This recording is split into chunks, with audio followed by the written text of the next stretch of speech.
మావయ్య నిన్ను పెళ్లి చేసుకుంటారట. పెళ్ళా? నన్ను? ఏం మావయ్య, ఇన్నాళ్ళ నుంచి ఇంత దురుద్దేశాన్ని మనసులో పెట్టుకున్నావా? కాదు, దురుద్దేశం ఎంత మాత్రమో కాదు. అనుక్షణం నా గుండెల్లో నిన్ను అనురాగం. ఇన్నాళ్ళు నిన్ను పువ్వుల్లో పెట్టి చూసుకున్నానే, అదంతా ప్రేమ వాసంతి, నీ మీద నాకున్న ప్రేమ.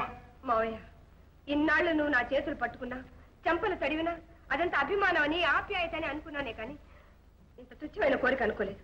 నీవు ఇలా అంటావని తెలిసి ఉంటే ఈ పాడి పొట్ట కోసం నేను వెంబడిపడి వచ్చేవాళ్ళమే కాదు. ఆనాడే ఏ నూతిలోనో నా బిడ్డను పడి నేను చచ్చిపోయి ఉండేవాడిని.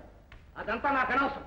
వాసంతి, ఆఖరిసారిగా అడుగుతున్నాను, నన్ను పెళ్లి చేసుకుంటావా లేదా? పెళ్లిట పెళ్లి, బంగారం లాంటి భార్య విడాకులిచ్చి సిగ్గు లేకుండా అడ్డమైన వాళ్ళతో తిరుగుతూ బా మీ అక్కయ్య నువ్వు బాగుపడాలని కలవరించి చచ్చిపోయింది. ఈనాడు నీకు కట్టబెట్టి నా బిడ్డ బ్రతుకు బండపాలు చేయమంటావా? ఏక అన్నావులేవే బిడ్డని. నోరుమై జ్ఞానం లేని పశువా! ఎంత మా నాన్న మీద చేసుకోపోతావా? ఎంత ధైర్యం! ఒక క్షణం కూడా ఇక్కడ ఉండలేవు. పోండి, మీరు ఎలా బతుకుతారో నేను చూస్తాను. ఆలికి తాళికి ఒక అనుబంధం ఏడ్చిందిగా. చట్ట ప్రకారం ఆయన నాకు విడాకులు ఇచ్చినా ఆయన సంప్రదాయానికి నా మెళ్ళో కట్టిన 10 పౌన్ల బంగారు పలుపు ఇదిగో నా మెళ్ళో వెళ్లాడుతూనే ఉంది. కానీ బాబాయ్, ఈ తాళి బొట్టు మాత్రమే ఆయనవి, ఈ గొలుసు నాదే. ఒక్కసారి కూడా నువ్వు తన భార్యవని వాడి నోటితో ఎన్నడూ అనలేదు కదమ్మా. అల్లేదా? అలా అనుకోకపోవడం ఆయన కర్మం. ఆయనే నా భర్తను నేను అనుకోవడం ఈ మట్టి యొక్క పాతివ్రత్య ధర్మం, అంతే. అక్కయ్య, అసలు మీ ఇద్దరికి మనస్పర్ధలు ఎందుకు వచ్చాయి? వాసంతి, ఏం చెప్పమంటావు? అసలు నేను పెళ్ళే చేసుకోకూడదు అనుకున్నాను. చిన్నప్పటి నుంచి సంగీతం పాడతాను కదా, నా జీవితం సంగీతానికి అంకితం చేయాలనుకున్నాను. అదంతా తారుమారు చేసి మీ మామయ్య నన్ను పెళ్లి చేసుకున్నాడు. ఎలాగో తెలుసా? నా కచేరీ ఎక్కడ జరిగినా సరే ఫ్రంట్ సీట్లో వచ్చి కూర్చుండేవాడు. ఇంటర్వెల్లో కూడా లేచేవాడు కాదు. కచేరీ అయ్యేదాకా తప్పకుండా నన్నే చూస్తుండేవాడు. అదంతా లవ్ ప్రారంభ దశ. అంతేకాదు, నాతోటి ఏమేం డైలాగ్స్ మాట్లాడేవాడు తెలుసా? చెప్తా విను. కళ్యాణి, నువ్వే నా ప్రాణం, నువ్వు లేకపోతే నా బతకలేను, ఊరేసుకొని చచ్చిపోతాను అన్నాడు. సరే, ఇంతకాలానికి ఒక మంచి కళారాధకుడు, మంచివాడు భర్త కాబోతున్నాడు. ఎంతకంటే ఆడదానికి కావాల్సిందే ఉంది, నా జన్మ తరిస్తుంది అని ఏ క్షణంలో ఏ మూడ్లో తలంచాను మీ మామయ్య నా మెళ్ళలో తాళిబొట్టు కట్టేశాడు. మా పెళ్ళి అయిపోయింది. వాసంతి, ఆ తర్వాత నెమ్మదిగా మీ మామయ్య రంగు బయటపడింది. ఒకే మాట, ఒకే బాణం, ఒకే భార్య గల శ్రీరామచంద్రుడు లాంటి వాడు అనుకున్నాను. కానీ మీ మావయ్య 10 తలలు 20 చేతులుండే రావణాసుడు అనుకోలేదు. నిజమైన కళారాధకుడు అనుకున్నాను కానీ కళావధకుడు అనుకోలేదు. ఆ తర్వాత ఏం చేశాడో తెలుసా? హలో, ఏమిటి సంగీత కచేరీ? నేను చెప్తున్నాను వినండి, కళ్యాణి రాదు. కళ్యాణి రాదు. ఏమిటండి కళ్యాణి రాదంటున్నారు? ఎందుకని? అవును, నువ్వు కచేరీకి వెళ్ళడానికి వీల్లేదు. ఎందుకు వీల్లేదు? అదంతే.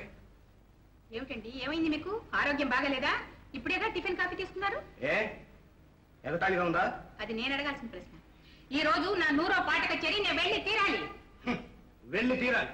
నన్ను అడగకుండా ఎందుకు ఒప్పుకున్నావు? ఏమిటి కొత్త ప్రశ్న? నేను పాట కచేరీ చేయడానికి మిమ్మల్ని అడిగే వెళ్ళాలా? నేను పాడతాను మీకు తెలీదా? అసలు ఇంతకాలం మీ పర్మిషన్ తీసుకోవాలనే కచేరీ చేస్తున్నానా? ఇంతకాలం సంగతి వేరు, ఇప్పుడు చెప్తున్నాను, నేను నీ భర్తను. ఓ తెలిసే, ఇదిగో ఆ భగవంతుడే వచ్చి చెప్పినా నేను ఒప్పుకోను. సంగీతం నా ప్రాణం.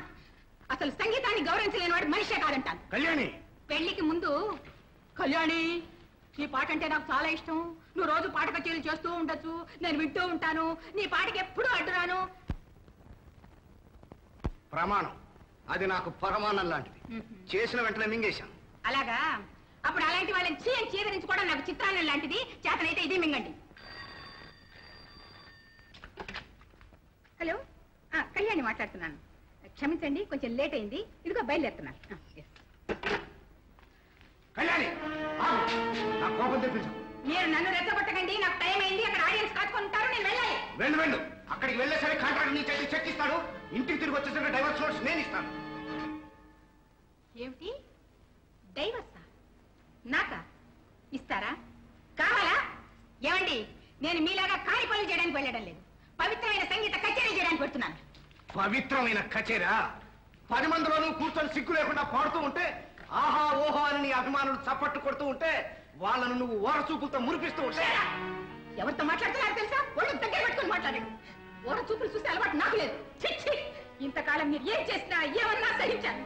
ఇంత నీచ బుద్ధి గల మీతో సంసారం చేయించి నవల కాదు. మీ ఇష్టం, మీరేమైనా చూసుకోండి. నేను పెడుతున్నా.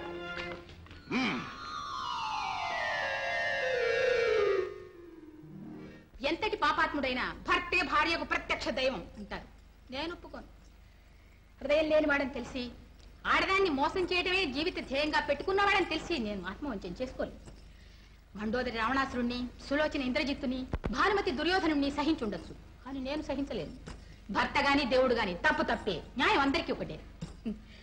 అందరు ఆడవాళ్ల స్వభావాలు ఒకటిగా ఉండవు కదూ.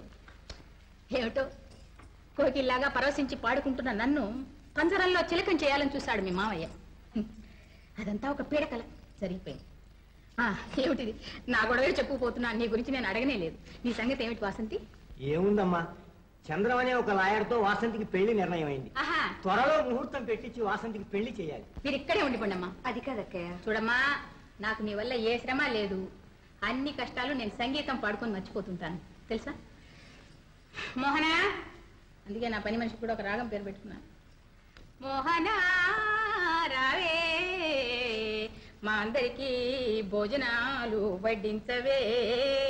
ఇందా పెట్టే లోపల తీసుకెళ్ళు.